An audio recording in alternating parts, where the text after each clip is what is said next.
I'm going to be taking this MK3S Plus all the way to a CoreOne. I'm going to take this printer, which is a MK3S Plus, step by step all the way to a CoreOne. And what I'm going to do is at each step, I'm going to evaluate the printer. Just kind of like it's a new machine, printability, usability, and I guess just general user experience. What is it like to use this machine at each step of the way? If you didn't catch this right away, no sling. That's good news, huh? And I'm authorized to lift 18 ounces of weight, and the doctor said I only have to wear the sling if I leave the house, I'm in a crowded place, or anytime I think somebody might bump into me. Oh, and while I sleep. That's a joy. But other than that, I'm free man. I'll tell you this, I walked through my house, no sling, feeling free, lifting 18 ounces at a time. All right, this is not a sponsored video, but I reached out to Prusa, told them what I was doing, and they did graciously offer to cover the first step of this build. And they threw in a couple rolls of Prusa.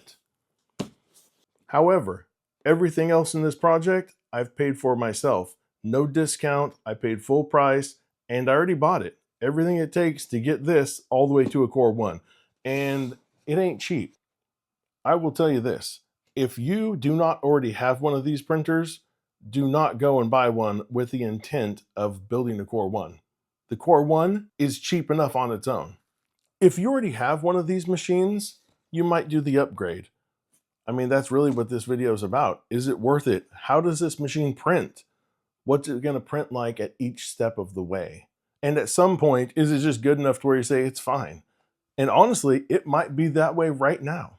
So let's take a closer look at this. All right, there are not many secrets with this printer. You already know about it, right? So we don't have to get into all that. I'm going to real quick go over what I've printed on it, and I'll tell you, I have over 100 hours of print time on this machine, so I do feel like I kind of know how it's going to behave and how it prints. I know what to expect, I guess, right? So let's real quick run through these prints, and then we'll talk a little bit about the printer, and that's it. I'll do the upgrade, and I'll see you on the next video. So first up, Eiffel Tower. This sucker is ugly. I'm going to tell you that right now. This is kind of a torture test of its own. And this one, I guess, is really about retraction and cooling. So I printed this with PLA, and you would not expect all this stringing. But this is a pretty old machine, and it did not do the best job on this print. Next up, this vase. This vase is fantastic. Check that out. Came out great. Next up, torture toaster. In the past, I've said I felt like that this was designed just for Prusas. Well, I could tell you it wasn't designed for this one. This sucker is functional, technically, on the most part. It does pop the toast up. All these little pins on the side are fused. They will not open, but it's not terrible. I mean, at least it completed it. It was a pretty long print, but it completed it. This Dolphin, Flexi Dolphin, who doesn't love a Flexi, is fantastic. There are some adhesion issues. Otherwise, that came out pretty nice. Let's get this out of the way. And the FDM test. So I think, what do we got? 3 pins came out, and this one's just barely holding on there. Yep. 3 pins came out easily, and the stringing is not too bad. All in all, this came out pretty nice. And we have a little Buddha. Obviously, that came out great. And you know I wasn't going to let you go without talking about the Benchy. This Benchy is beautiful. It may not be the best Benchy I've ever printed, but it's pretty close. I mean, this is a very nice print. And then I did this box. This is kind of a test just for VFA. And it's not that great. It's not the worst either, though. It does have this weird, like, angle happening here. I don't know what that's called or what causes that. And then it does have just the regular VFA lines on it. 3D printers are the worst critics because, yeah, this is kind of ugly looking as far as I'm concerned. But if you asked me to make this box and I made this and I just gave it to someone, they would think it was perfectly fine. So Think about that. Voron cube, very smooth, came out pretty nice. Milk crate, and then this is such a cool print. Look at this, so there's like no stringing in this. This thing came out pretty nice. And this is only a fraction of what I printed, but this video would be about 45 minutes long if I went over every piece. We don't have time for that. Now, let's get to the printer. Do you have an old Prusa bed slinger? I mean, this one is 4 to 5 years old. I'm not talking about a Mark IV or 4S, but do you have one of these? If so, let me know. Do you still use it? What does it print like? That's really what I'm interested in. What is your print quality and what types of things are you printing on it? I've been running this thing through the mill. I've printed flexibles on it, PLA, PETG. It does a pretty good job. The problem I have with it, I have to transfer all the files via SD card. The screen is awful on this machine. It's just one color. So at times it gets kind of difficult to read and it's slow. This is a slow printer. Why so slow? But it's reliable. I launched this plate here. It printed 14 hours, nonstop, no issues. I set it, walked away and let it go. I came back and it's done. This printer just works. This is a little workhorse. Horse? What horse? Kind of a workhorse. And you know what they say? What's the answer to slow printers? More printers.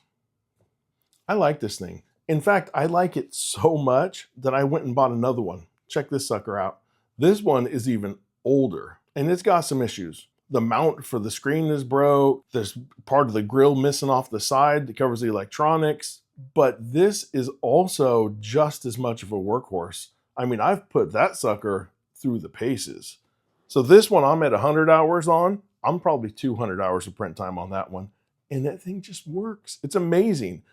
And I will say though, it's pretty easy to put the hours on these things when it takes forever to print anything, right? So really, 100 hours of print time, it's not that many prints. It's only like 2. Well, this is the part I give you my recommendation, isn't it? I would say, if you already have one of these, great. It's a great machine. If you're looking for a second machine, go ahead and pick one up. I paid, I think, $250 for this one, and I think I paid $200 for the all black one. It's a little bit older. But you have to know files are transferred by SD card. That's kind of a pain in the butt. And they are slow. I mean, slow. When I say slow, let me tell you what I mean. I got notes for this. This candle holder, 9 hours, 52 minutes. Milk crate, 3 hours and 55 minutes. Came out pretty nice though. Vase, 8 hours, 53 minutes. Eiffel Tower, that hot mess was 4 hours and 41 minutes. Voron cube, 1 hour and 4 minutes. Doesn't seem that bad. This Flexi Dolphin, 3 hours, 22 minutes. And the torture toaster. I kind of complain about printing these. This took 13 hours. Wow. That's what I mean when I say this printer's slow. If you're okay with that, I would pick one up. And then stay tuned because the next step might be a whole nother world. Prusa did say that the next step will make this machine print 4 times faster.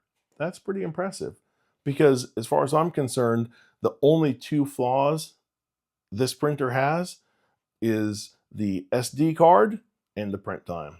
These speeds are slow. I cannot stress that enough. But if you can live with that, this is a great little machine. Next time you see me, this printer will be a Mark 3.5. I don't think it'll be an S. Is it going to be an S? What's it going to be? What are we turning this into? Oh yeah. Next time you see me, this printer is going to be a 3.5S. So if you found this video entertaining, that's probably the only value it has. I doubt you learned anything. If you did, that just means you don't know much about printing, and there's nothing wrong with that. Welcome to the hobby. That's it. I don't have anything else. No, seriously, we're done.